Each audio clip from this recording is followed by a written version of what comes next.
The night was heavy with silence when the phone rang. Diep had just returned from a long day at the market, her hands still carrying the faint scent of melons and pineapples she had harvested under the sun.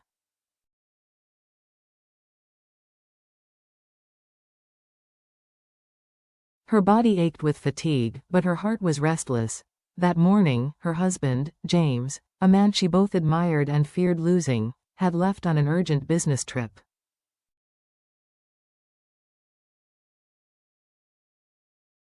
He had risen before dawn, slipping away with only a short letter urging her not to worry.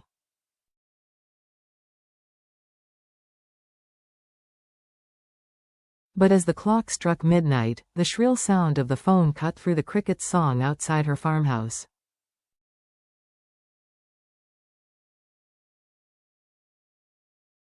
Her pulse quickened. It was James. His voice came through faint, laced with exhaustion but also carrying a warmth that wrapped around her like a blanket on a winter night.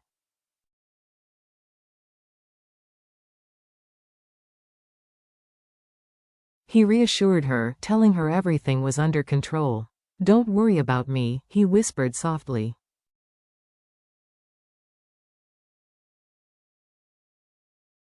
"Take care of yourself. Wait for me." Diep forced a smile, her voice trembling as she responded.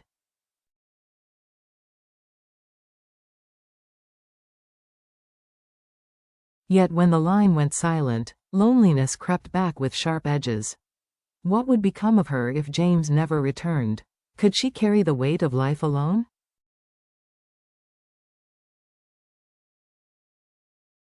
That question haunted her, until fate answered in an unexpected form. The child by the dusty road.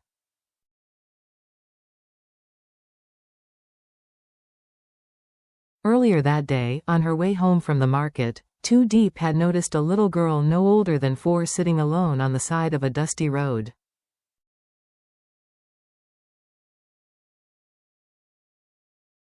Her eyes were swollen from crying. Kneeling down, Diep asked her name.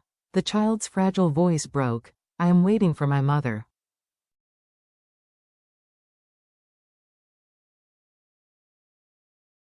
Hours passed, but no mother came. After reporting the situation to the local officers, Diep was asked to take the girl in temporarily until her family could be located.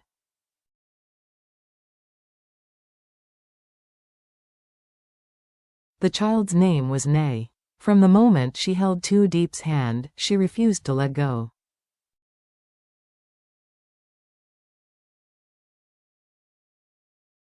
That evening, the farmhouse transformed.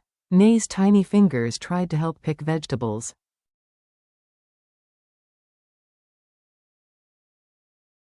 Her giggles echoed in the kitchen, filling a silence that had weighed heavily on Diep for weeks.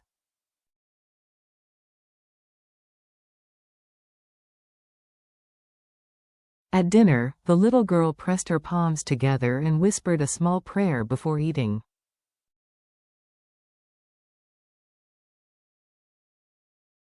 It was a simple act of innocence, yet it reminded Diep of something she had almost forgotten: hope.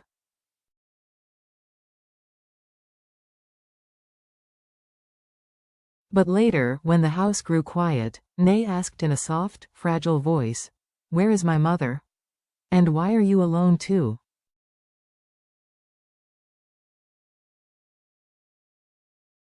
The question pierced Diep's chest. She stroked the girl's hair and whispered, "Because sometimes the people we love have to go far away."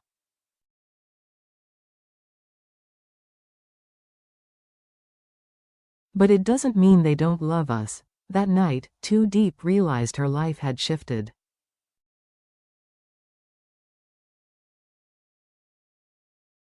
James was far away, fighting unseen battles in the corporate world.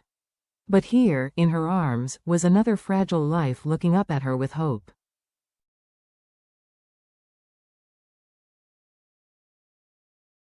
She could no longer depend on James to fill every void. The fear of being left behind began to turn into something new: courage.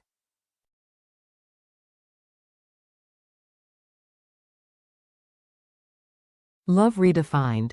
Even without James beside her, too deep decided she would not let loneliness defeat her.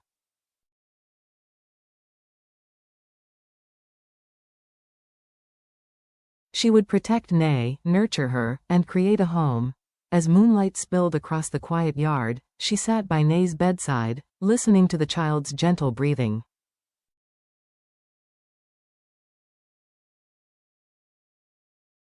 For the first time, she understood that love was not only about waiting for someone's return.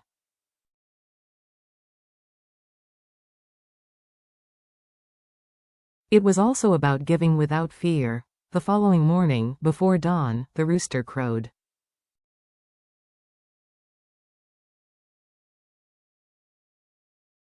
Too Deep awoke to the sound of little footsteps across the wooden floor. Nay was already sitting by the window, staring outside as if waiting for her mother to return.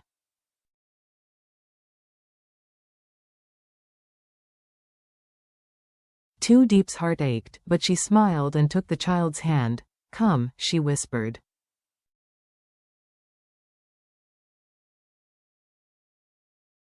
"Let's go to the fields together." Through rows of glistening crops, Too Deep showed Nay how to pick vegetables, how to tell which melons were ripe, how to carry a basket without bruising the fruit.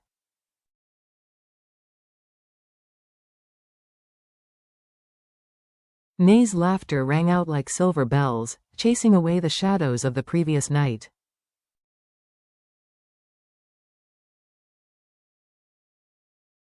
And yet, every time Too Deep thought of James, silence hollowed her chest. His voice reached her across the distance, but his absence lingered like an empty chair at their table.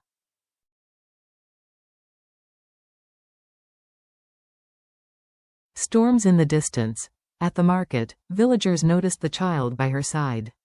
Some smiled, asking who she was.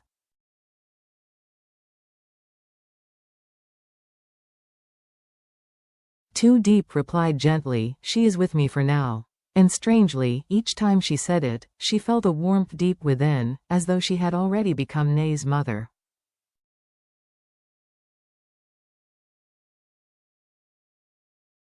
But the storm in James's world grew louder. His calls became shorter, his voice more weary.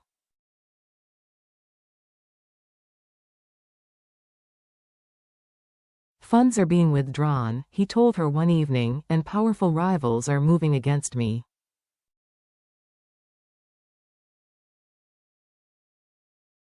I don't know when I can come back. Promise me you'll stay strong." Fear clutched Too Deep's chest.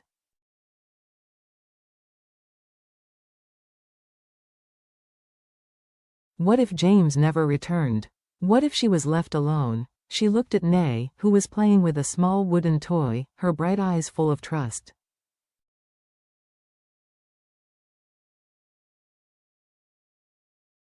Something inside Too Deep shifted. "I will wait for you," she said firmly. "But even if you are far away, I will not stop living."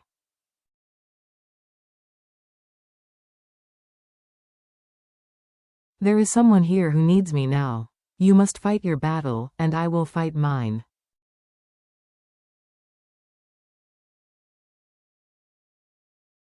Silence filled the line. Then James whispered, "That's why I love you." For the first time, Too Deep's tears were not from fear, but from strength.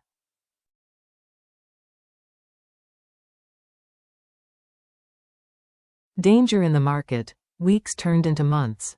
Too Deep and Nay built a quiet life together, farming, selling at the market, sharing small joys.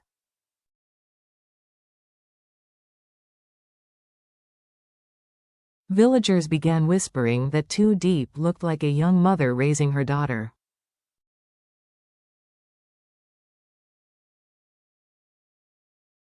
But one afternoon, at the crowded market, Too Deep noticed a sharply dressed stranger watching her.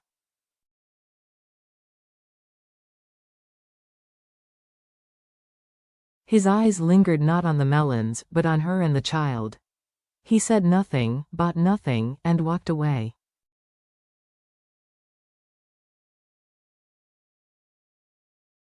But his stare sent a chill down her spine. That night, she couldn't shake the memory of his face.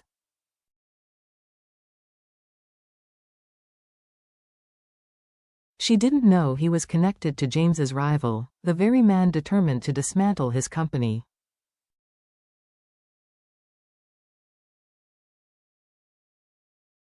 Through the child, an unexpected truth was about to emerge, one that could bind Too Diep even deeper into James's dangerous world.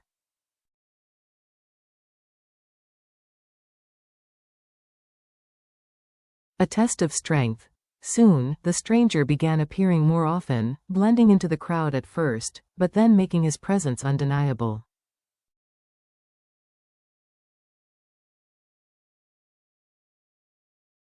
One evening, after she sold the last of her pineapples, he blocked her path.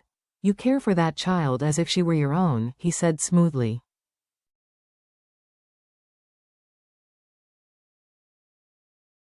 "Do you even know who she really is?" Too Diep tightened her hold on Nay. "She's just a lost child."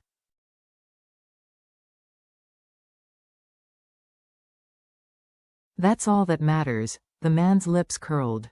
"Lost, yes, but not forgotten. She belongs to someone who has been watching you closely."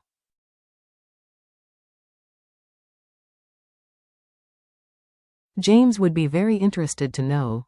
Fear burned in her chest, but she walked past him without a word, holding Nay tighter.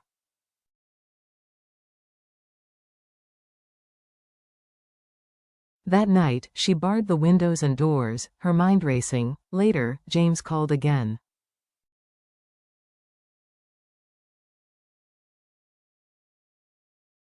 His voice was weaker than ever. "There are enemies moving closer. They know about you."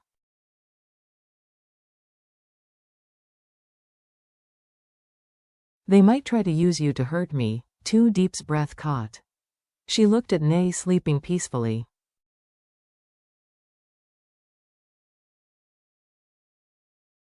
Then she answered with steady resolve, "Whatever happens, don't let fear break you."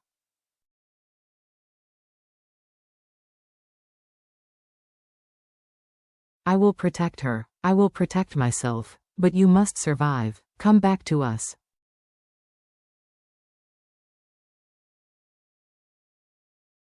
For a long moment, silence reigned. Then James whispered, "You are braver than I ever imagined."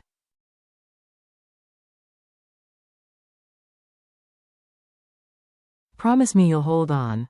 "I promise." Love is courage. That night, something inside Too Diep transformed.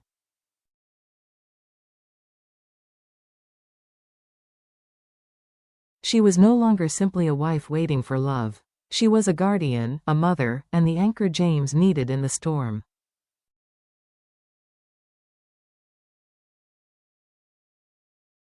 She had opened her heart not only to her husband but also to a child who desperately needed her.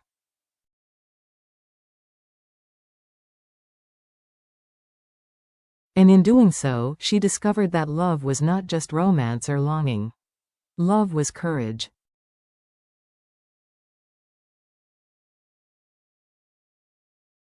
The little girl sleeping in her arms held secrets yet to be revealed, secrets that could either save James or destroy them both.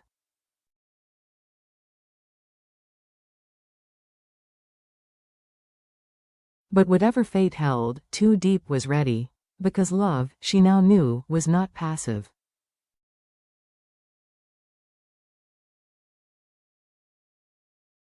Love was an act of defiance against despair, a choice to protect and nurture even when uncertainty loomed like a storm.